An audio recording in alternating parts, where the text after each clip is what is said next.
당신 눈치 보며 살 바엔 차라리 이혼하는 게 낫겠다. 그 말이 제 입에서 나왔을 때도 아내는 놀라지 않았습니다. 가스불 앞에서 국자를 휘젓던 손만 잠깐 멈추더니 편한 대로 하라고 했습니다. 그게 더 모욕적이었습니다.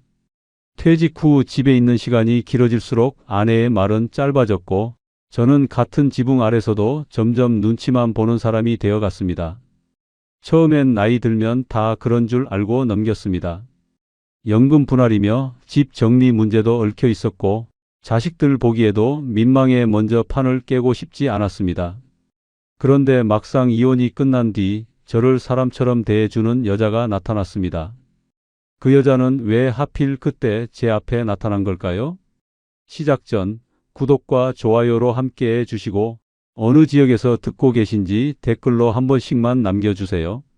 그곳에 행복이 닿길 바라겠습니다. 그날 저녁 식탁의 공기가 지금도 선명합니다. 아내는 아무 말 없이 된장국 뚜껑을 열고 밥 공기를 제 앞에 밀어 놓았습니다. 딱 거기까지였습니다. 눈 한 번 마주치지 않고 말 한마디 없이 그냥 자기 자리에 앉아서 반찬을 집기 시작했어요. 저는 잠깐 아내 얼굴을 바라봤는데 아내는 처음부터 제가 없는 사람인 것처럼 식사를 했습니다. 예전 같으면 그냥 넘겼을 겁니다. 밖에 나가 있으면 모르니까요. 아침에 나가서 저녁에 들어오면 그 사이에 밥이 차려져 있고 씻고 자면 됐습니다. 그 정도면 충분한 거라고 생각했어요. 그런데 퇴직을 하고 나서부터는 달랐습니다. 아침에도 집에 있고 점심에도 집에 있고 저녁에도 집에 있습니다. 하루 종일 같은 공간에서 숨을 쉬는데 아내는 저를 마치 늘 거기 있던 가구처럼 대합니다. 밥은 차려주는데 차려주는 게 전부입니다. 오늘 어땠어요? 같은 말은 없고 뭐 먹고 싶어요? 같은 말도 없어요. 그냥 음식이 나오고 그냥 치워집니다. 저는 그 과정에서 투명 인간이었습니다. 처음엔 나이 들면 다 이렇겠거니 했습니다. 50대, 60대 부부가 다 살갑게 사는 건 아니잖아요. 세월이 지나면 말이 줄고 말이 줄면 눈빛만 남는다고 그것도 부부의 한 형태라고 스스로를 달랬습니다. 그런데 생각해보니 우리 부부엔 눈빛도 없었어요. 그냥 아무것도 없었습니다. 밖에서 30년 넘게 일했습니다. 회사에서는 팀장도 하고 부장도 했습니다. 아랫사람들이 부장님하고 부르면 괜히 어깨가 펴졌습니다. 퇴근하면서 오늘 수고 많으셨습니다. 소리를 들으면 뿌듯했어요. 저는 그게 당연한 줄 알았습니다. 사람이 제 이름을 불러주고 제 말을 귀담아 듣고 제 판단을 따라주는 게요. 그런데 퇴직하고 집에 들어오니까 그게 하나도 없었습니다. 아내는 제가 퇴직하기 전이나 후나 태도가 똑같았습니다. 아니, 솔직히 말하면 집에 오래 있을수록 더 귀찮아하는 것처럼 느껴졌습니다. 동네 마트에 같이 가자고 했더니 혼자 다녀올게요 하고 나가버리고 아는 프로그램 켜서 같이 보자고 했더니 저는 할 일 있어요 하면서 방으로 들어가 버립니다. 같이 있는 시간이 많아졌는데 그 시간이 오히려 저를 더 투명하게 만들었습니다. 아들 한지훈이는 직장 다니느라 바쁘고 딸 한소연이는 결혼해서 따로 살고 있었습니다. 자식들한테 연락이라도 하려고 하면 아내가 이미 먼저 통화를 끝내놨더라고요. 저는 그 뒤에 아버지도 바꿔드려요? 소리 한번 못 들은 채로 휴대폰이 제 손에 들어오면 이미 통화가 끊겨 있었습니다. 그때 무슨 감정이었는지 정확히 표현하기가 쉽지 않습니다. 서럽다는 말은 좀 약하고 화가 난다는 말도 딱 맞지는 않았어요. 뭔가 제가 이 집에서 슬그머니 지워지는 것 같은 느낌이었습니다. 30년 넘게 이 가족을 먹여 살렸는데 이 집에서 제 자리가 없다는 게 날마다 선명해지는 거예요. 어느 날 저녁이었습니다. 아내가 거실 청소를 하는데 제가 소파에 앉아 있으니까 청소기를 제 발 옆으로 밀면서 잠깐 발 들어줘요라고 했습니다. 발을 들어줬더니 말없이 밀고 지나갔어요. 고맙다는 말도 없고 눈도 안 맞췄습니다. 그냥 짐 치우듯이 지나간 겁니다. 그게 결정타였어요. 그렇게까지 모욕적인 장면이 아닐 수도 있는데 저한테는 그날 그 순간이 30년이 다 담긴 것처럼 꽂혔습니다. 이 사람한테 나는 잠깐 발 들어줘야 하는 장애물이구나 싶었습니다. 그날 밤 밥을 먹다가 그 말이 튀어나왔습니다. 당신 눈치 보며 살 바엔 차라리 이혼하는 게 낫겠다. 속에서 끓던 말이 드디어 나왔을 때 저는 솔직히 후련했습니다. 이 말 한마디가 아내를 흔들어 놓을 거라는 막연한 기대도 있었어요. 놀라거나 울거나 아니면 그동안 미안했어요 소리라도 듣고 싶었던 거겠죠. 그런데 아내는 국그릇에서 숟가락을 내려놓더니 잠깐 저를 봤습니다. 지치고 오래 묵은 눈빛이었습니다. 화도 아니고 슬픔도 아니었어요. 그냥 다 달아버린 표정이었습니다. 그렇게까지 생각했으면 편한 대로 하세요. 그게 전부였습니다. 저는 그 말을 듣고 오히려 더 화가 났습니다. 붙잡지 않는다는 게, 만류 한마디 없다는 게 가슴에 불이 붙는 것 같았어요. 내가 이혼이라는 말까지 꺼냈는데 이게 전부냐고요? 그 분노가 저를 움직였습니다. 홧김이 아니라는 걸 증명하겠다는 오기로 그 다음 날부터 제가 먼저 움직였습니다. 아는 법무사 사무실에 전화를 넣었습니다. 협의 이혼 절차에 대해 물어봤어요. 처음엔 상담만 할 생각이었는데 전화 한 통이 끝나고 나니까 이상하게 흥분이 됐습니다. 내가 진짜 이 집을 나갈 수 있다는 감각이 처음으로 현실처럼 느껴진 거예요. 아내한테 다시 꺼냈습니다. 이번엔 조용하게 차갑게요. 진지하게 생각해 봤는데 이혼 절차 밟읍시다. 연금 분할이랑 집 정리 이야기도 같이 해야 할 것 같아요. 아내가 한동안 말이 없었습니다. 그때도 저는 이 침묵이 붙잡으려는 머뭇거림이길 바랐습니다. 그런데 아내는 조용히 고개를 끄덕이더니 알겠어요 하고 말았어요. 그 두 글자가 전부였습니다. 연금 분할 상담은 예상보다 빠르게 진행됐습니다. 혼인 기간 중 쌓인 국민연금을 어떻게 나눌 것인지, 집은 어떻게 정리할 것인지 이야기가 오갔습니다. 저는 집은 아내한테 넘기고 연금 일부를 분할하는 방향으로 정리했습니다. 작은 오피스텔을 알아봤고 임시로 살 공간도 머릿속에 그렸습니다. 이혼 조정 날짜가 잡혔을 때 저는 이상하게 가슴이 두근거렸습니다. 해방감이라고 생각했어요. 무시당하던 집에서 드디어 나가는 날이 온다고요? 그 도장이 저를 그 집에서 꺼내줄 마지막 자유라고 믿었습니다. 법원 조정실은 별로 인상 깊은 곳이 아니었습니다. 창문 하나 달린 좁은 방에 조정관이 앉아서 서류를 검토하고 양측의 확인을 받는 절차였어요. 아내는 내내 조용했습니다. 제가 말할 때도 정면을 바라봤고 서류에 도장을 찍을 때도 손 하나 떨리지 않았습니다. 저는 그때 아내 손을 힐끗 봤습니다. 거칠고 검버섯이 좀 있는 손이었습니다. 30년 넘게 밥을 하고 빨래를 하고 청소를 하고 자식들 뒷바라지를 한 손이겠죠. 근데 그때 그 생각을 끝까지 하지 않았습니다. 빠르게 고개를 돌렸어요. 도장을 찍었습니다. 이혼이 성립됐습니다. 조정실 밖을 나오는데 하늘이 맑더라고요. 봄 끝자락의 햇볕이 제법 따뜻했습니다. 저는 그 햇볕 아래 서서 잠깐 눈을 감았습니다. 홀가분했습니다. 그렇게 생각했어요. 아내가 먼저 자리를 떴습니다. 뒷모습을 봤는데 특별히 축 처져 있지도 않았고 특별히 빠른 걸음도 아니었습니다. 그냥 평소 걸음으로 걸어가더라고요. 마치 마트 다녀오는 길처럼요.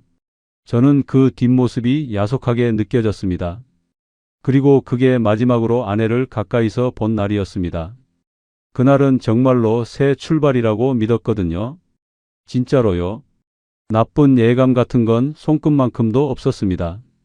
이제부터 제 인생은 제 것이라고 누구 눈치도 안 봐도 되는 나날이 시작된다고 믿었습니다. 정말 제 지옥은 그 이혼 서류에 도장을 찍던 날부터 시작된 걸까요?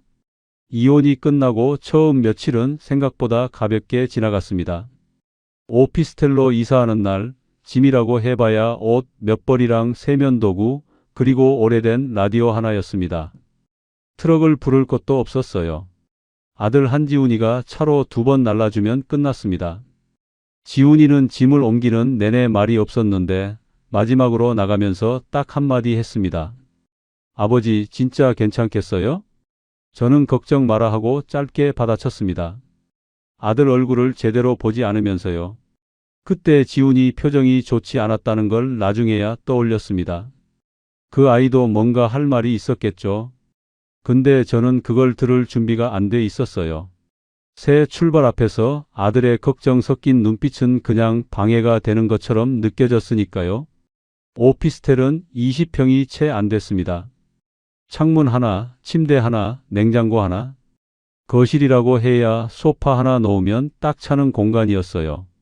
그런데 처음엔 그게 오히려 좋았습니다. 아무것도 없으니까요. 치워야 할 것도 없고 신경 써야 할 것도 없고 눈치 볼 사람도 없었습니다. 첫날 밤은 편의점에서 도시락을 하나 사다가 혼자 먹었습니다. TV도 없어서 라디오를 틀어놓고 창밖 불빛을 보며 앉아 있었어요. 그때 기분이 어땠냐면 정말 홀가분했습니다. 아내 눈치 안 봐도 되고 분위기 살필 필요도 없고 말 한마디 없는 식탁에 마주 앉을 필요도 없는 그 자유 말이에요. 이틀째도 괜찮았습니다. 사흘째도요.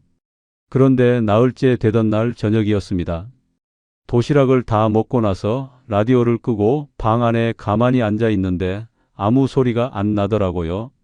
정말 아무것도요. 냉장고 모터 돌아가는 소리, 멀리서 차 지나가는 소리, 그것뿐이었습니다. 그 고요함이 처음으로 불편하게 느껴졌습니다. 이상하잖아요. 그렇게 조용한 집이 싫어서 나왔는데 막상 더 조용한 곳에 혼자 있으니까 불편한 거요. 밥을 먹어도 맛이 없었습니다. 편의점 도시락이 맛없는 게 아니라 혼자 먹는 밥 자체가 어딘가 허전했습니다. 아내가 밥을 차려줄 때 눈도 안 맞췄다고 그렇게 서러워했는데 아무도 차려주지 않는 밥상은 또 다른 방식으로 쓸쓸하더라고요. TV를 샀습니다. 그래도 혼자 보는 TV는 켜놔도 보이지 않았어요. 화면 위로 아무 생각 없이 눈이 지나가는 느낌이랄까요? 누군가 옆에서 저 사람 왜 저럴까요? 그 한마디만 해줘도 달랐을 텐데 그 한마디를 던질 사람이 없는 거예요. 그때 처음으로 아내 생각이 났습니다. 사랑이 그리운 게 아니었어요. 솔직히 말하면요. 그냥 같은 공간에 숨 쉬는 사람이 있다는 감각이 그리웠습니다. 아내가 방에서 뭔가 부스럭거리는 소리, 가끔 들리는 한숨 소리, 그것들을 그렇게 귀찮아했는데 없으니까 그게 다 생각나더라고요. 그렇다고 아내한테 전화할 수는 없었습니다. 제가 먼저 이혼을 밀어붙인 사람인데 이제 와서 외롭다고 연락한다는 건 자존심이 허락하지 않았어요. 딸 한소연이한테 전화라도 할까 싶었는데 소연이는 이혼 절차 내내 반대편이었습니다. 직접 말은 안 했어도 목소리 톤이나 짧아진 연락으로 다 느껴졌어요. 연락하면 그러게 왜 그러셨어요? 소리 들을 것 같아서 그것도 못했습니다. 그렇게 오피스텔에서 혼자 지낸 지 보름쯤 됐을 때 동네 문화센터 공문자가 들어왔습니다. 퇴직하고 나서 소일거리로 등록해 놓은 곳이었어요. 수채화 강좌랑 건강체조 프로그램이 있었는데 이혼하고 나서 한동안 발을 끊었다가 다시 나가보자는 생각이 들었습니다. 방 안에만 있으면 생각이 자꾸 이상한 데로 갔거든요. 처음 나간 날은 체조 프로그램이었습니다. 강사가 앞에서 동작을 설명하고 저는 뒷줄에 서서 따라 했습니다. 주변에 대부분 60대 여성분들이었고 중간중간 남자분들도 두어 명 계셨습니다. 수업이 끝나고 나오는데 옆에 서 계시던 분이 말을 걸어왔습니다. 처음 오셨어요? 낮이 익은 것 같아서요. 박정래 씨였습니다. 63세라고 하셨는데 말투가 털털하고 부침성이 좋은 분이었어요. 같은 동네에 산다고 하셨고 이 센터를 오래 다녔다고 하셨습니다. 억지스럽지 않게 자연스럽게 말을 건네는 분이라 경계심 없이 이야기를 나눴습니다. 그 뒤로 두어 번 더 마주쳤고 한 번은 수업 끝에 가볍게 커피 한 잔 마시는 자리도 생겼습니다. 박 씨는 그 자리에서 처음으로 오세란 씨 이야기를 꺼냈습니다. 제 아는 분인데 선생님이랑 비슷한 상황이세요. 혼자 지내신 지 꽤 됐고 성격이 워낙 좋으신 분이라서요. 여럿이 밥 먹는 자리가 있으면 한번 나오셔도 좋다고 하시던데 딱히 소개를 시키려는 의도는 없어 보였습니다. 그냥 아는 사람들끼리 밥 한번 먹는 모임이라는 투였어요. 저도 거기에 특별한 기대 같은 건 없었습니다. 그냥 혼자 밥 먹는 것보다는 낫겠다는 생각으로 나갔습니다. 오세란 씨를 처음 본 건 그렇게 작은 식당 한쪽 자리에서였습니다. 5명 남짓 모인 자리였는데 오세란 씨는 그 자리 분위기를 자연스럽게 이끄는 사람이었습니다. 목소리가 크지 않았어요. 말을 많이 하는 편도 아니었습니다. 오히려 다른 사람 말을 끝까지 잘 들어주는 쪽이었어요. 제가 말을 할 때도 그랬습니다. 제가 퇴직 이야기를 꺼내자 오세란 씨가 제 쪽으로 몸을 살짝 돌리며 들었습니다. 가볍게 고개를 끄덕이면서요. 그 눈빛이 진짜로 듣고 있다는 느낌이었어요. 그냥 예의상 듣는 게 아니라요. 이야기가 끝나자 이렇게 말했습니다. 정말 고생 많으셨겠다. 그 나이에 혼자 다시 시작하는 게 쉬운 게 아닌데. 그 한마디가 이상하게 가슴에 걸렸습니다. 고생했다는 말, 대단하다는 말. 아내한테는 수십 년 동안 한 번도 제대로 들어본 적 없는 말이었어요. 직장에서 퇴직하는 날에도, 이혼하는 날에도 그런 말을 해준 사람이 없었습니다. 근데 처음 만난 자리에서 그 말을 들으니까 손끝이 살짝 떨리는 것 같았습니다. 저는 그날 집에 돌아와서 한참을 멍하니 앉아 있었습니다. 특별한 이유는 없었어요. 그냥 기분이 좀 달랐습니다. 오래 가라앉아 있던 무언가가 살짝 떠오른 느낌이랄까요? 그 여자가 예뻐서가 아니었어요. 저를 사람 취급해줬다는 그 감각 때문이었습니다. 며칠 뒤 박정래 씨를 통해 연락처가 오갔습니다. 오세란 씨가 먼저 문자를 보내왔습니다. 그날 자리가 즐거웠다는 내용이었고 혹시 건강 챙기고 계시냐는 안부였습니다. 짧은 문자였는데 읽고 나서 괜히 입꼬리가 올라갔습니다. 그때부터였습니다. 연락이 점점 잦아졌어요. 처음엔 이틀에 한 번, 그 다음엔 매일 한 번씩, 나중엔 하루에 두어 번씩 주고받게 됐습니다. 오세란 씨는 아침에 일어나면 오늘도 건강하게 시작하세요 라고 보냈고 저녁에는 밥은 드셨어요? 하고 물어봤습니다. 별것 아닌 말들이었습니다. 근데 저한테는 별것이 아니지 않았어요. 아내와 살 때는 한 집에 있으면서도 그런 말을 들은 기억이 없었으니까요. 밥 먹었냐고 물어봐 주는 사람이 있다는 게 그 단순한 것 하나가 얼마나 오랜만이었는지 그때 실감했습니다. 식사 약속도 몇 번 생겼습니다. 박정래 씨가 끼는 자리도 있었고 둘이서만 만나는 날도 생겼습니다. 오세란 씨는 자기도 이혼 후 혼자 산다고 했습니다. 자식은 하나 있는데 따로 살고 생활이 넉넉하진 않지만 소박하게 지내는 게 맞는 것 같다고 했어요. 과장하지 않고 꾸미지 않고 그냥 있는 그대로 이야기하는 것 같아서 오히려 더 믿음이 갔습니다. 한 번은 제가 퇴직 전 이야기를 길게 했습니다. 팀장을 오래 했고 나름 인정도 받았고 그래도 끝에 가선별 볼 일 없이 나오게 됐다는 이야기요. 말하다 보니 서러운 게 올라왔습니다. 목이 좀 잠기기도 했어요. 오세란 씨는 그 이야기를 끊지 않고 끝까지 들어줬습니다. 다 끝나고 나서 조용히 말했어요. 그동안 혼자 너무 많이 짊어지고 살아오셨네요. 그 말에 저는 할 말을 잃었습니다. 누군가 그 말을 해줬으면 했는데 아무도 해준 적이 없었거든요.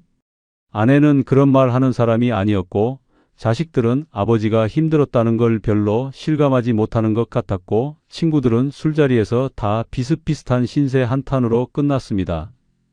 근데 오세란 씨는 딱 맞는 자리에 딱 맞는 말을 하더라고요. 조금씩 빠져드는 게 느껴졌습니다. 제가 빠져든 게 오세란 씨라는 사람인지 아니면 그 여자가 저한테 건네는 말의 온기인지는 구분이 안 됐어요. 그냥 그 사람과 연락하는 시간이 기다려졌습니다. 답장이 조금만 늦어도 신경이 쓰였고 오늘 만나자는 연락이 오면 외출 준비가 평소보다 빨라졌습니다. 옷을 좀 더 신경 써서 입게 됐어요. 거울 앞에 서는 시간도 늘었습니다. 흰 머리가 좀 많이 났다 싶어서 미용실도 오랜만에 갔습니다. 20년 만에 혼자 미용실 문을 열고 들어갔더니 젊은 원장이 어떻게 해드릴까요? 하고 물어보는데 저도 모르게 좀 젊어 보이게요 라고 했습니다. 그 말이 입에서 나오는 순간 스스로도 피식 웃었습니다. 예전엔 그런 생각 자체를 안 했거든요. 어차피 늙어가는 거 꾸며서 뭐 하냐 그런 생각이었는데 어느 날부터 그게 달라졌어요. 누군가 저를 보는 시선이 생기니까 저도 저를 돌아보게 되더라고요. 나중에 생각해 보면요. 저는 그 여자를 사랑하기 전에 먼저 다른 걸 사랑하고 있었습니다. 내가 아직도 누군가에게 필요한 사람일 수 있다는 그 착각을요. 오세란 씨가 저한테 어떤 말을 해줬느냐가 중요한 게 아니라 제가 그 말을 듣고 싶어 했다는 게 핵심이었습니다. 저는 이미 그때 무너져 있었던 겁니다. 그냥 아직 눈치를 못 채고 있었을 뿐이에요. 그 여자는 정말 저를 이해해 준 걸까요? 아니면 처음부터 제 빈자리를 노리고 들어온 걸까요? 오세란 씨와 만난 지 한 달쯤 지났을 무렵이었습니다. 그날은 둘이서 작은 국밥집에서 저녁을 먹었습니다. 특별한 자리는 아니었어요. 그냥 가볍게 밥 한 끼 하자고 해서 나간 자리였는데 오세란 씨가 밥을 먹다가 갑자기 숟가락을 내려놓더니 저를 바라봤습니다. 뭔가 말을 꺼내려다 망설이는 표정이었어요.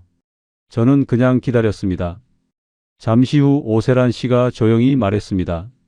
오빠는 앞으로 어떻게 살고 싶으세요? 뜬금없는 질문이었는데 이상하게 거부감이 없었습니다. 오히려 누군가 그걸 진지하게 물어봐 준다는 게 낯설게 느껴질 만큼 오랜만이었어요. 아들도 딸도 그런 걸 물어본 적이 없었거든요.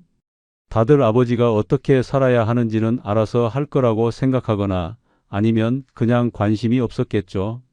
저는 잠깐 생각하다가 솔직하게 말했습니다. 모르겠어요. 연금 나오는 거랑 저축해 놓은 거로 버티다가 그냥 조용히 사는 거겠지요.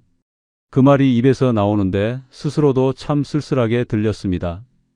64년 살아온 인생의 결론이 버티다가 조용이라니요. 오세란 씨가 그 말을 듣고 잠깐 고개를 숙였다가 다시 봤습니다. 저는요, 오빠.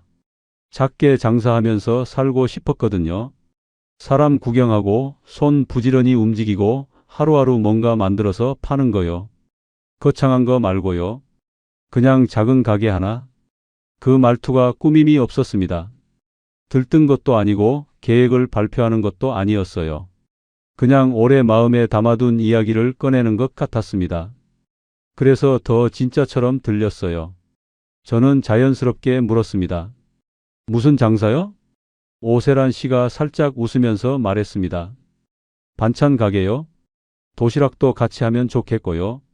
요즘 혼자 사는 분들 많잖아요. 집밥이 그리운 분들한테 파는 거예요. 자리만 좋으면 충분히 될 것 같아요. 그 말을 들으면서 저는 머릿속으로 그림이 그려졌습니다. 작은 가게에 반찬들이 진열돼 있고 오가는 손님들한테 이거 드셔보세요 하면서 권하는 모습이요. 저도 그 안에 있는 그림이었어요. 이상하게 그게 싫지 않았습니다. 오히려 가슴 한쪽이 살짝 따뜻해지는 기분이었어요. 오세란 씨가 이어서 말했습니다. 오빠는 사람 상대를 잘하시잖아요.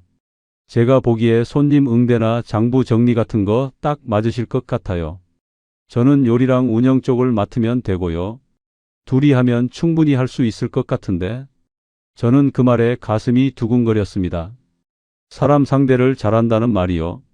팀장 시절에도 그게 제 강점이라는 말을 들은 적이 있었어요. 퇴직하고 나서는 그런 말을 해준 사람이 아무도 없었는데 오세란 씨는 짧은 시간 만났는데도 저를 그렇게 봐줬습니다.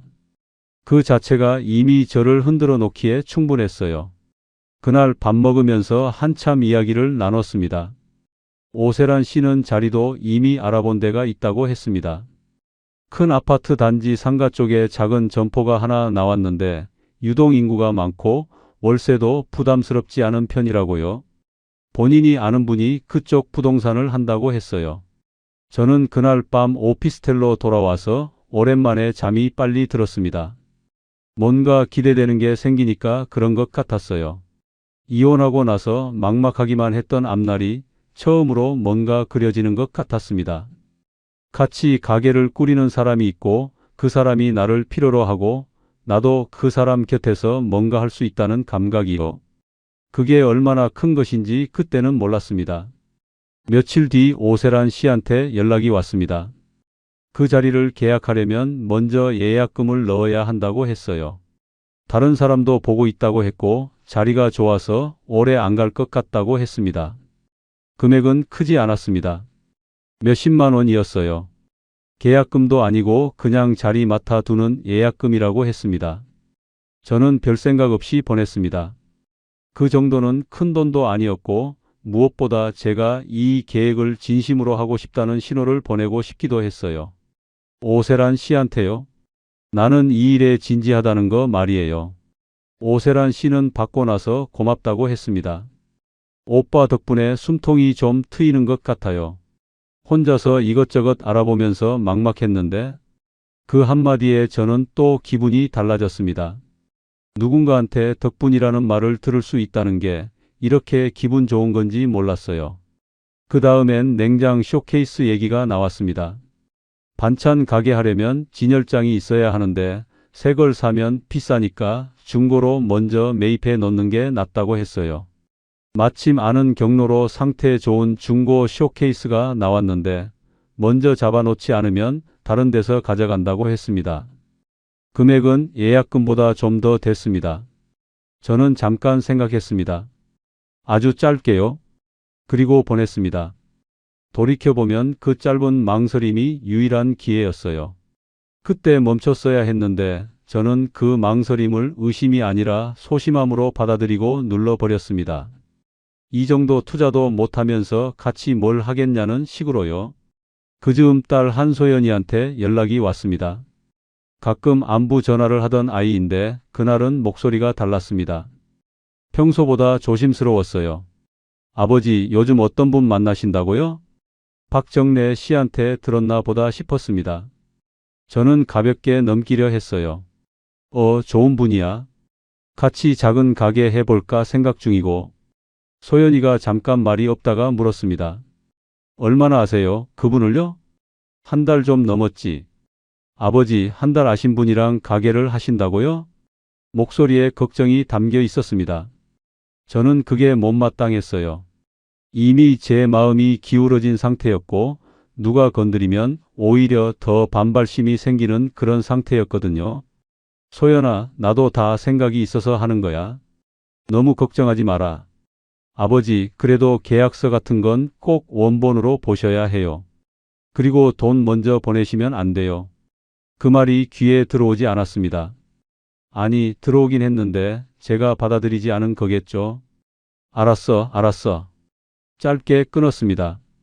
아들 한지훈이도 비슷한 시기에 연락이 왔습니다. 지훈이는 좀 더 직접적이었어요.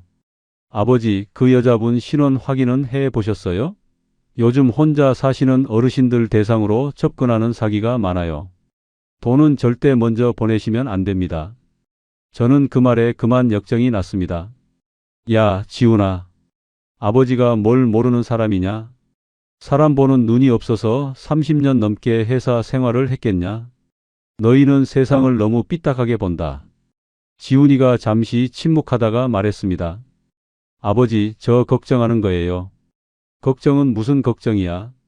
알아서 할 테니까 신경 꺼. 그렇게 끊었습니다. 전화를 끊고 나서 오히려 오세란 씨한테 연락했습니다. 자식들이 이런저런 말을 한다는 건 말하지 않았어요. 그냥 오늘 저녁 시간 되냐고 물었습니다. 오세란 씨는 된다고 했고 저는 집 근처 삼겹살집에서 만났습니다.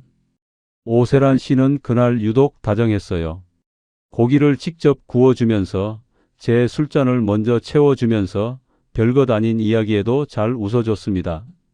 그 자리에서 아이들한테 들었던 말이 싹 희미해졌습니다. 이 사람이 내 옆에 있는데 저게 무슨 걱정이냐 싶었어요. 그 뒤로 가게 준비 이야기가 본격적으로 진행됐습니다. 오세란 씨는 인테리어 업자를 알아봤다고 했습니다. 공사비용 견적을 받았는데 먼저 선수금을 줘야 일정이 잡힌다고 했어요. 일이 몰려 있어서 먼저 예약하지 않으면 시기를 놓칠 수 있다는 말이었습니다. 금액이 이번엔 꽤 됐습니다. 저는 망설였습니다. 이번엔 좀 더 기게요. 계약서는 있어요? 오세란 씨가 휴대폰을 꺼내서 사진을 보여줬습니다.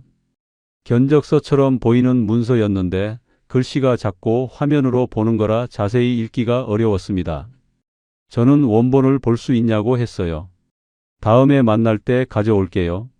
업자가 지금 공사 현장에 있어서요. 그 말을 그냥 넘겼습니다. 지금 생각하면 그 순간이 또 하나의 기회였어요. 원본 서류를 먼저 보고 나서 보내도 늦지 않았는데 저는 그 말에 고개를 끄덕였습니다. 그리고 보냈습니다. 돈이 들어간 뒤에 오세란 씨는 더 다정해졌어요. 그게 이상하다는 생각을 왜 못했는지 지금도 모르겠습니다. 돈을 받은 뒤에 더 잘 대해준다는 게 당연한 건지 아닌지를 따질 여유가 없었어요. 그냥 좋았거든요. 그 다정함이요. 오빠 덕분에 이제 진짜 혼자가 아닌 기분이에요. 그 말이 그렇게 달콤할 수가 없었습니다. 우리 둘이 하면 잘 될 것 같아요. 진짜로요. 저는 그 말을 들으면서 가슴 한가운데가 따뜻해지는 걸 느꼈습니다. 퇴직하고 나서, 이혼하고 나서 처음으로 느끼는 온기였어요. 누군가 나를 필요로 한다는 감각, 누군가와 미래를 그려볼 수 있다는 감각이요. 그때 저는 돈을 준 게 아니었습니다. 그 여자가 제 앞에 펼쳐놓은 제2의 인생의 값을 치르고 있었던 겁니다. 그 인생이 진짜인지 아닌지는 단 한 번도 제대로 확인하지 않은 채로요. 그 돈은 정말 함께 살기 위한 준비였을까요? 아니면 저를 안심시키기 위한 첫 미끼였을까요? 돌이켜보면 신호는 처음부터 있었습니다. 그냥 제가 안 본 거예요. 아니, 정확히는 보고 싶지 않았던 겁니다. 그 차이가 나중에 얼마나 큰 결과를 만들어냈는지 그때는 정말 몰랐습니다.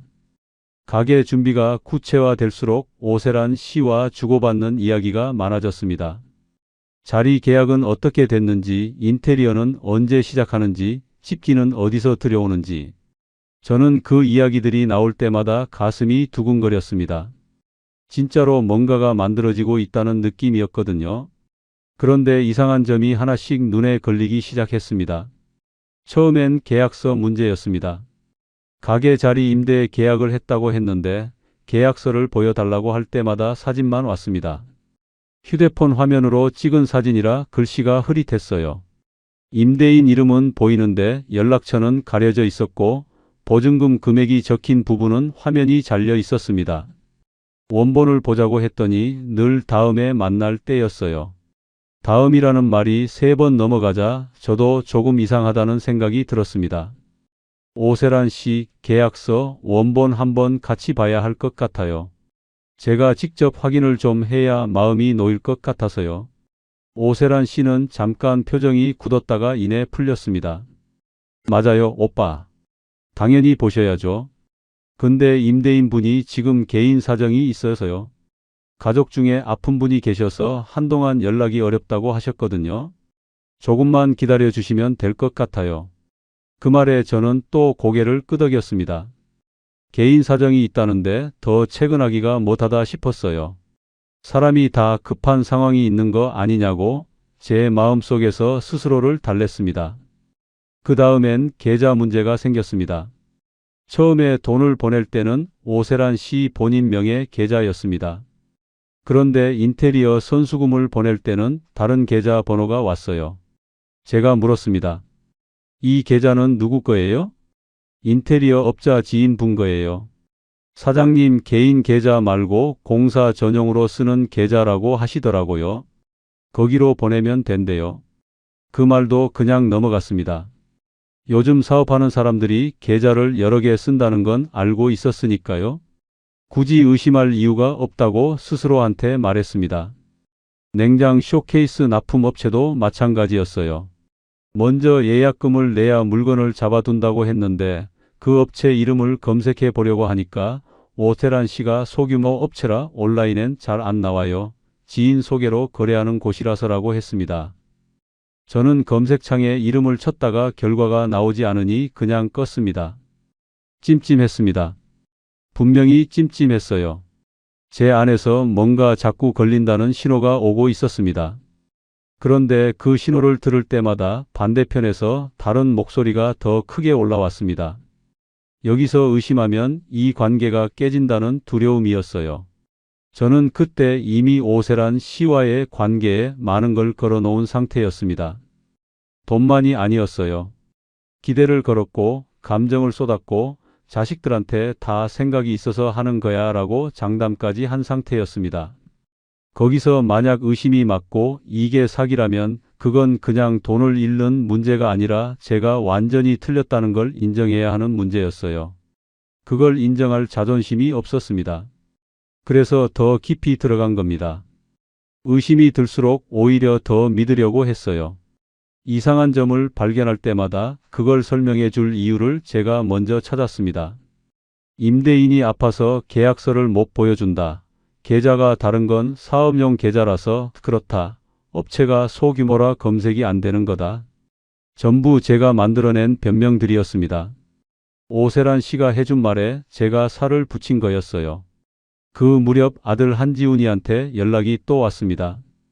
이번엔 톤이 달랐어요. 저번처럼 걱정하는 말투가 아니라 꽤 단호했습니다. 아버지, 그 여자분이랑 관련해서 돈 나간 거 있으면 지금 당장 멈추셔야 해요. 제 친구 중에 법무 쪽 일하는 애가 있는데 얘기해 봤더니 전형적인 접근 방식이랑 비슷하다고 하더라고요. 저는 순간 가슴이 철렁했습니다.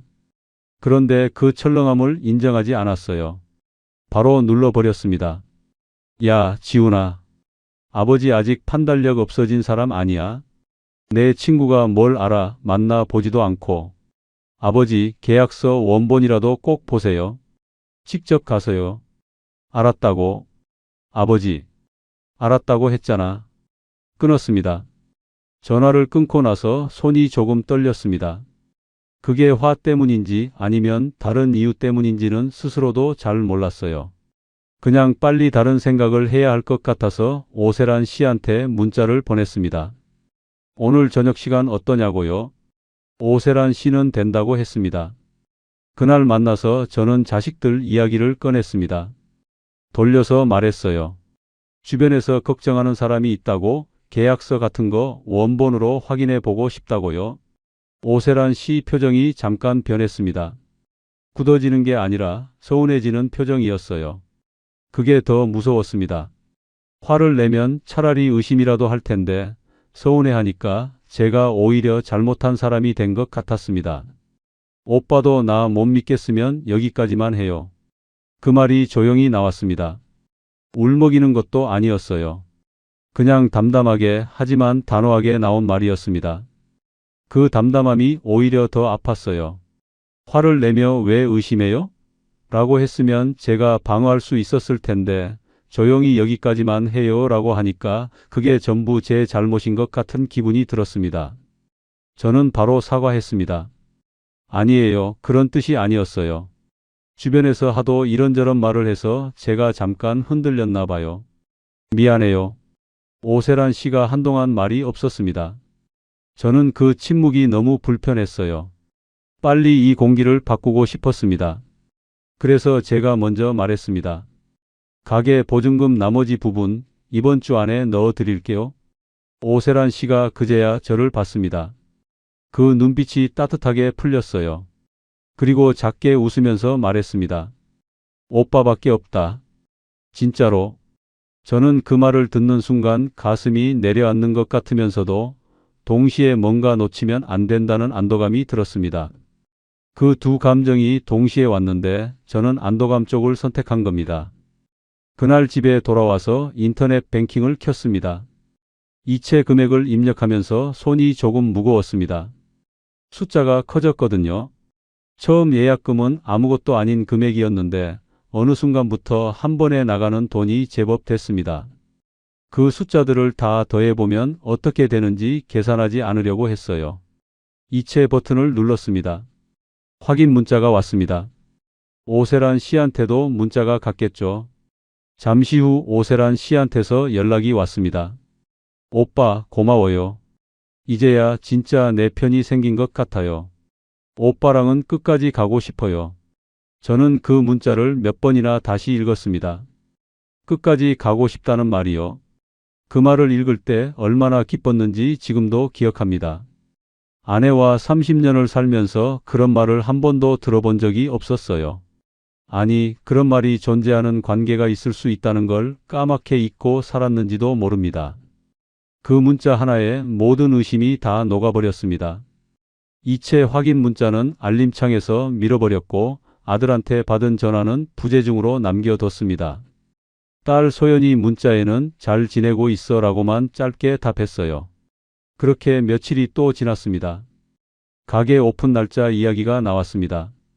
오세란 씨는 인테리어가 다음 달 안으로 끝나면 그 달 말쯤 오픈할 수 있을 것 같다고 했습니다. 저는 달력을 봤어요. 그 날짜가 생각보다 얼마 남지 않았더라고요. 설레었습니다. 진짜로요? 두근거렸습니다. 가게 이름을 뭐로 할지도 생각해봤고 오픈하는 날 어떤 옷을 입고 나갈지도 머릿속에서 그려봤습니다. 참 우습죠.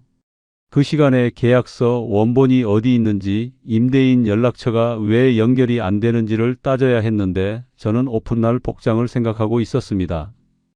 그때 저는 이미 알고 있었던 것 같습니다. 마음 한구석에서는요. 뭔가 이상하다는 걸, 이게 정상적인 방식으로 진행되는 게 아니라는 걸요.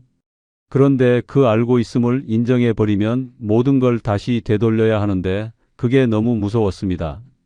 돈을 잃는 것보다 이 관계를 잃는 게 더 두려웠어요. 오세란 씨가 떠나면 다시 그 오피스텔의 긴 밤으로 돌아가야 하니까요. 라디오 소리만 들리는 방으로 혼자 먹는 편의점 도시락으로 아무도 밥 먹었냐고 물어봐 주지 않는 하루하루로요. 그게 너무 싫었습니다. 그러니까 저는 이상하다는 걸 알면서도 더 큰 돈으로 그 불안을 눌렀던 겁니다. 의심이 올라올 때마다 돈을 더 보내면 오세란 씨가 더 다정해지고 그 다정함이 의심을 덮어줬거든요. 나중에 그걸 깨달았을 때 정말 무서웠습니다. 제가 속은 게 아니었어요. 저는 속고 싶었던 겁니다. 그 차이를 인정하는 게 가장 힘들었습니다. 정말 무너진 건 돈이었을까요? 아니면 끝까지 속고 싶어 한 제 자존심이었을까요? 가게 오픈 날짜가 2주 앞으로 다가왔을 때였습니다. 저는 그 즈음 하루에 한 번씩은 꼭 오세란 씨한테 연락을 했습니다. 인테리어는 잘 되고 있는지, 집기 납품은 언제 들어오는지, 간판은 어떤 걸로 할지 같은 이야기들이요. 오세란 씨는 늘 잘 되고 있다고 했습니다. 이제 거의 다 왔다고요. 조금만 더 기다리면 된다고요. 저는 그 말을 들을 때마다 안심이 됐습니다. 그 안심이 얼마나 위험한 건지도 모른 채로요. 이혼하고 나서 정확히 석 달쯤 지난 어느 아침이었습니다. 잠에서 깨어나 제일 먼저 하는 게 오세란 씨 문자 확인이었는데 그날 아침엔 아무것도 없었습니다. 전날 밤까지는 연락이 됐었거든요. 별일 없겠거니 하고 세수를 하고 밥을 먹었습니다. 오전이 지나도 연락이 없었습니다. 점심을 먹고 나서 제가 먼저 문자를 보냈습니다. 오늘 인테리어 현장 확인하러 간다고 했는데 어때요? 읽힘 표시가 뜨지 않았습니다. 처음엔 바쁜가 보다 했습니다. 현장에 있으면 전화 받기 어려울 수도 있고 문자 확인할 여유가 없을 수도 있으니까요. 그래도 오후 2시가 넘도록 아무 반응이 없으니 슬슬 불안해졌습니다. 전화를 걸었습니다. 연결이 되지 않았습니다. 한 번, 두 번, 세 번.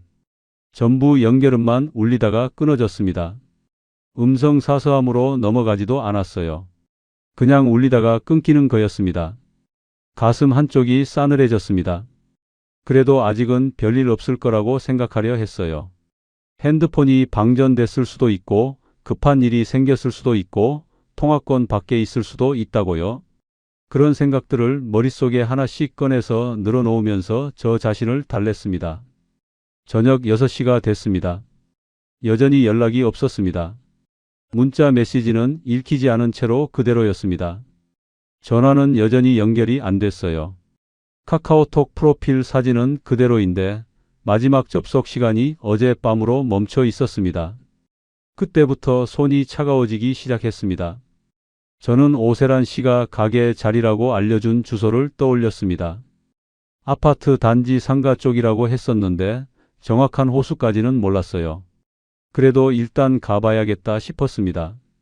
버스를 탔습니다. 그 상가 앞에 내려서 입구부터 쭉 걸었어요. 치킨집, 편의점, 미용실, 부동산, 분식집. 반찬 가게 예정지라고 했던 자리가 어딘지 찾으려고 2번을 왔다 갔다 했습니다. 없었습니다.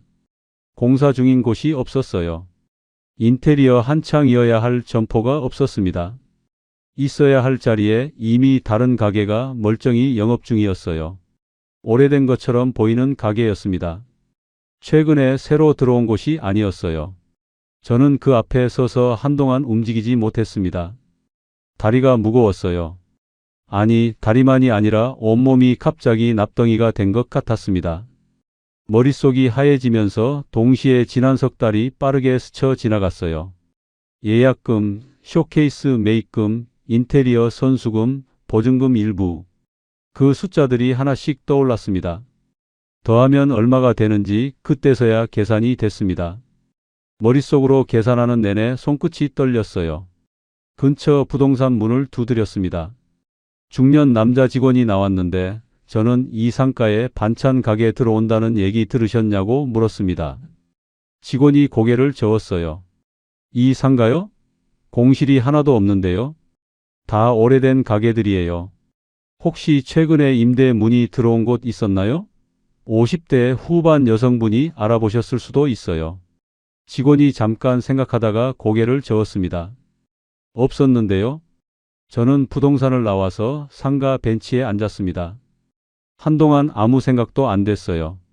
머리가 멈춘 것 같았습니다. 오가는 사람들이 눈앞을 지나가는데 그게 다 배경처럼 보였어요. 소리도 잘 들리지 않았습니다.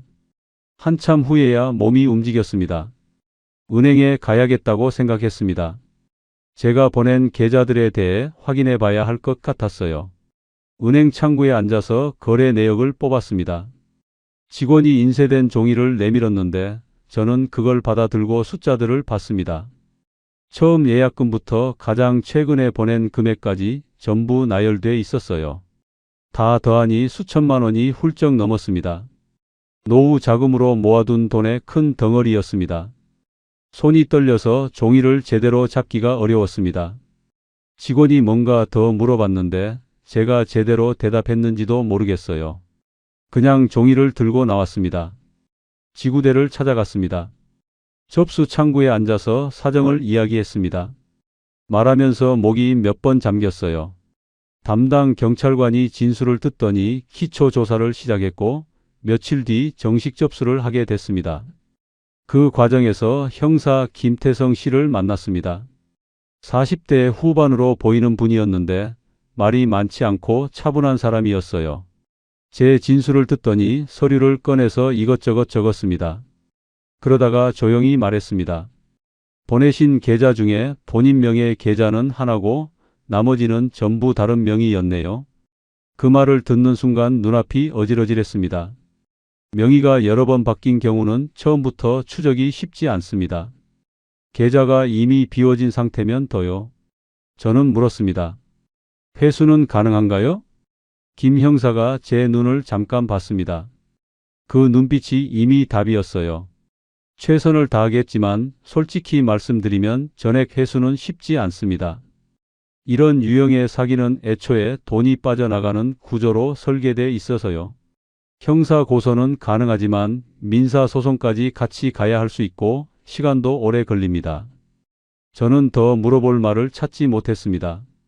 다음 날 오세란 씨 이름으로 신원 조회를 요청했습니다.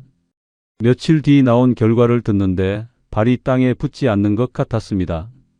오세란이라는 이름 자체가 맞는지 확실하지 않았습니다. 소개받은 경위를 다시 추적해보니 박정래 씨도 사실 잘 아는 사이가 아니었어요. 문화센터에서 몇 번 마주쳤을 뿐인데 그 여자가 먼저 접근해서 자연스럽게 자리를 만들었던 거였습니다.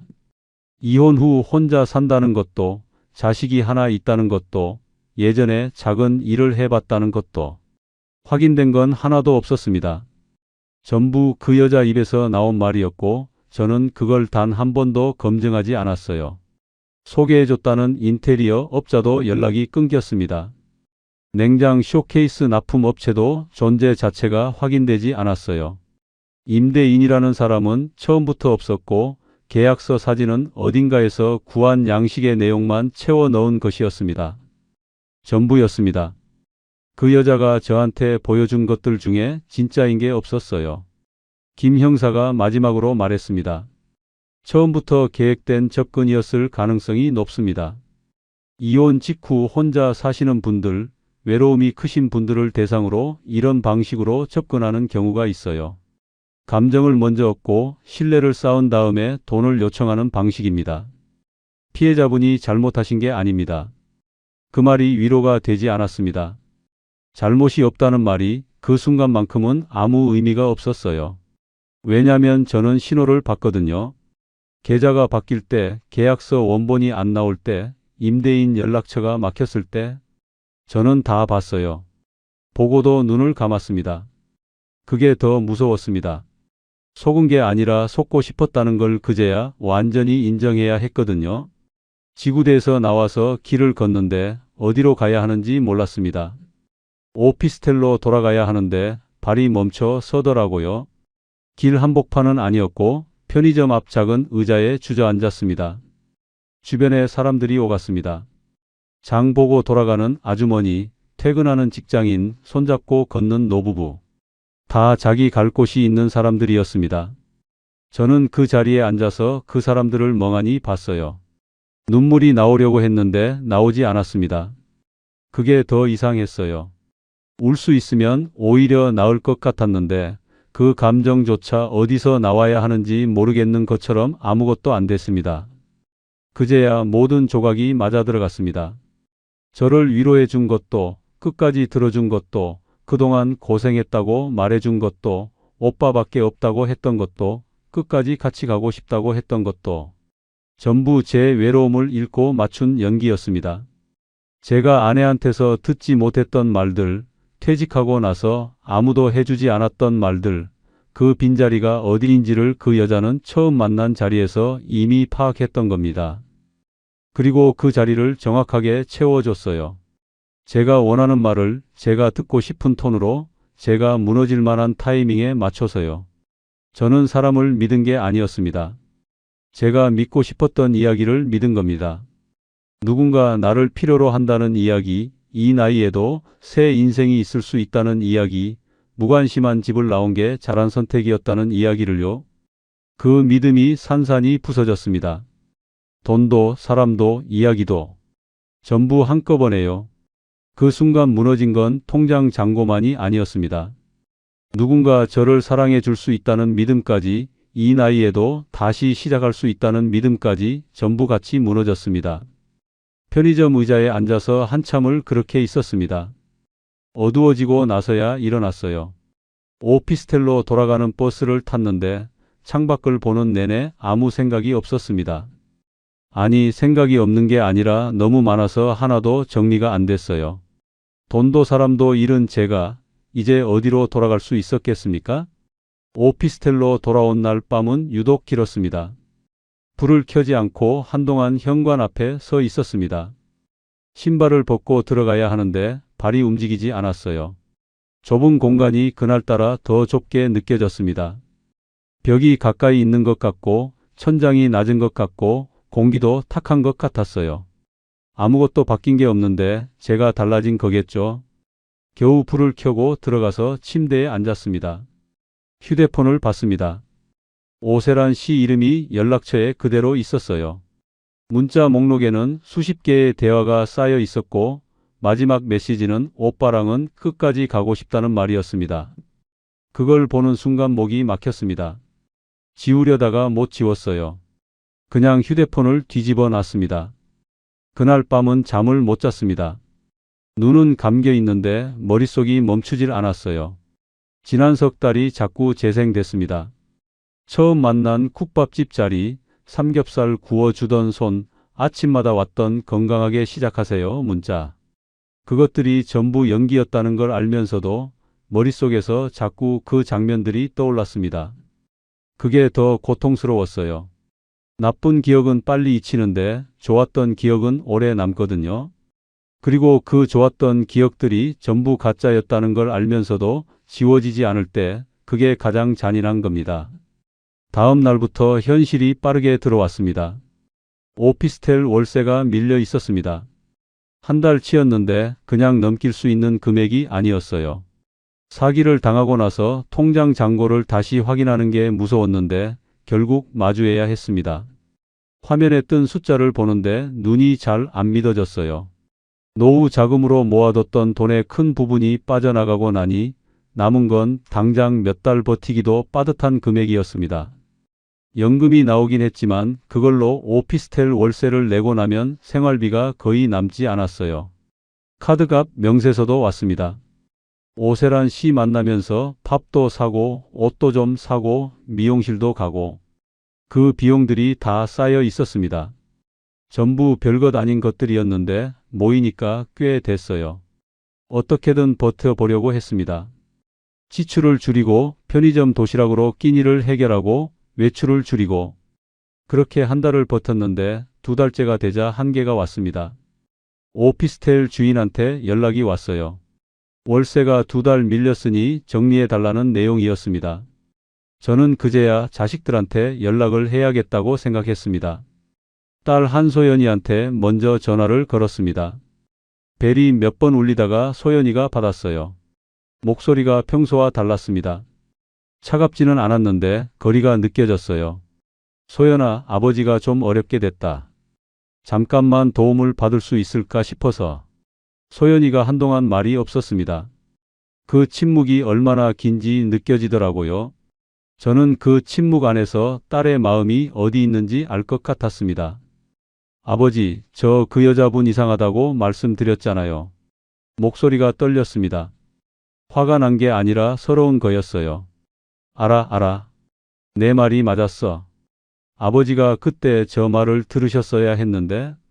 미안하다, 소연아. 소연이가 한숨을 쉬었습니다.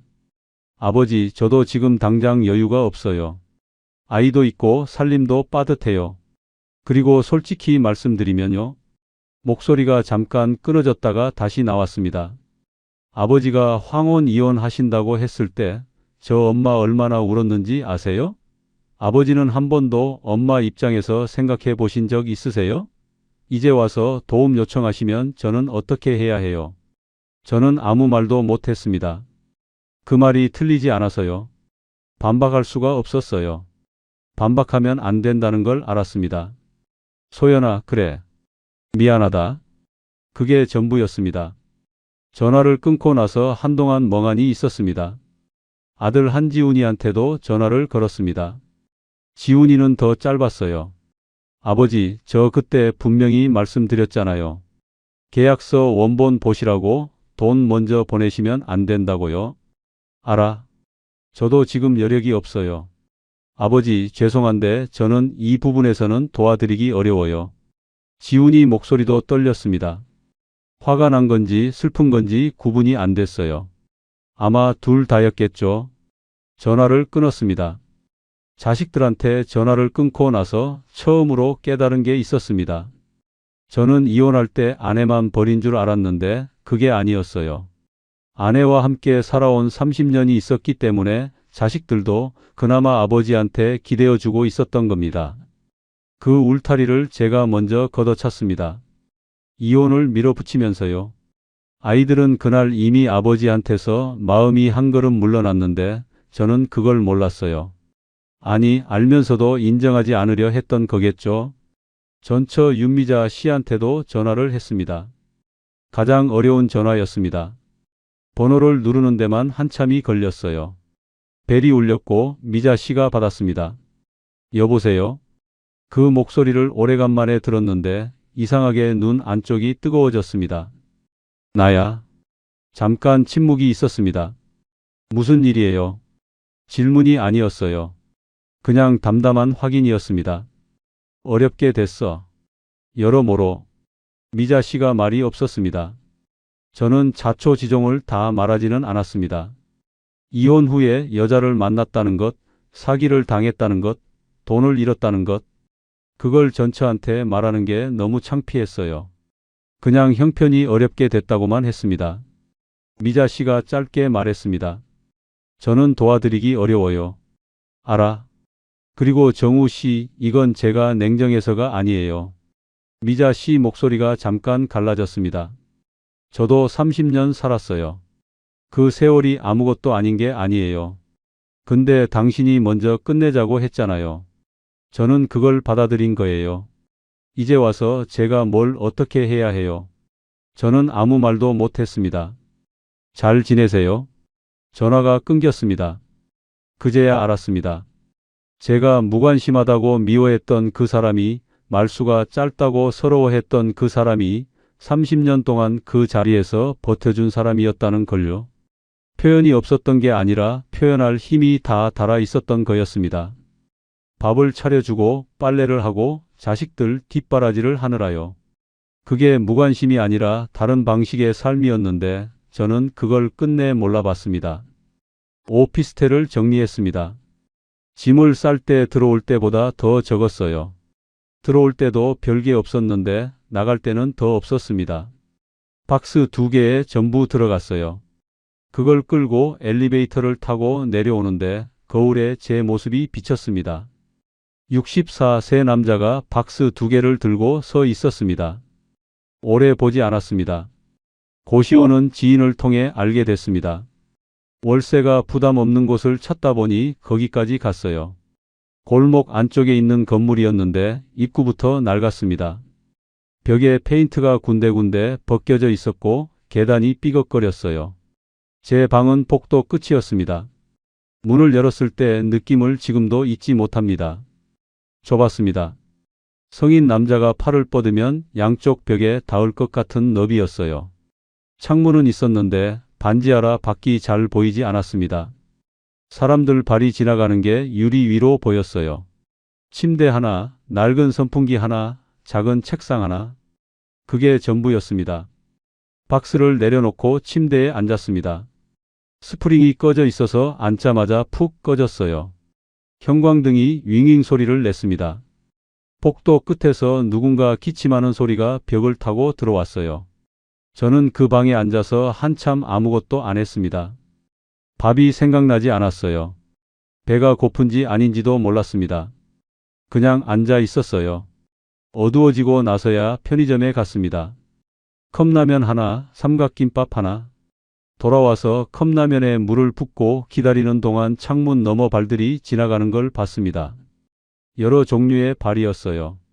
빠른 발, 느린 발, 운동화, 구두, 슬리퍼. 국물을 마시는데 짰습니다. 라면이 짠 건지 눈물이 들어간 건지 몰랐어요. 그렇게 며칠이 지났습니다. 휴대폰 요금이 아까워서 데이터를 꺼놓는 날이 생겼습니다. 와이파이가 잡히는 편의점에 가서 가끔 연락을 확인했어요. 아들한테서도 딸한테서도 연락은 없었습니다. 오세란 씨 번호는 이미 결번이 됐더라고요. 경찰 수사가 진행 중이었지만 진전이 있다는 소식은 없었습니다. 어느 날 밤 잠이 안 와서 천장을 보다가 불현듯 생각이 났습니다. 이혼하기 직전 마지막으로 같이 먹었던 저녁이요. 그날도 된장국이었습니다. 아내가 말없이 밥 공기를 밀어줬고 저는 눈도 안 맞추고 먹었어요. 그 밥이 얼마나 따뜻했는지 그때는 몰랐습니다. 매일 그 자리에 있었으니까요. 없어지고 나서야 알았습니다. 30년 동안 차려진 밥상이 당연한 게 아니었다는 걸요. 말이 없어도 매일 그 자리에 있어줬다는 것 자체가 어떤 다정한 말보다 더 오래가는 것이었다는 걸요. 저는 그걸 무관심이라고 불렀습니다. 그게 무관심이 아니라 달아서 굳어버린 사람의 방식이었는데 저는 끝내 그 언어를 읽지 못했습니다.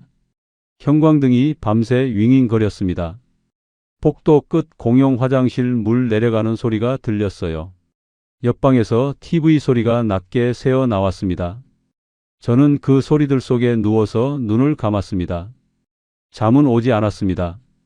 불과 석 달 전 저는 새 인생이 시작된다고 믿었습니다. 늦게 찾아온 사랑 덕분에 다시 살아날 수 있다고요. 그 믿음이 얼마나 값비쌌는지는 고시원 창문 너머로 지나가는 발들을 보면서야 알았습니다. 결국 저를 지옥으로 밀어넣은 건 아내의 무관심이 아니었습니다. 외로움을 사랑으로 착각하고 늦은 관심을 운명이라 믿어버린 제 욕심이었습니다. 그리고 그 욕심을 직면하지 못하고 의심이 들 때마다 더 큰 돈으로 눌러버린 제 비겁함이었습니다. 새 인생을 찾겠다며 집을 나선 끝에 제게 남은 것은 고시원 방 한 칸과 너무 늦어 버린 후회뿐이었습니다. 끝까지 들어주셔서 감사합니다. 구독과 좋아요는 다음 이야기를 이어갈 힘이 됩니다. 그리고 주인공에게 한 줄 응원을 댓글로 남겨주시면 그 마음까지 함께 전해두겠습니다.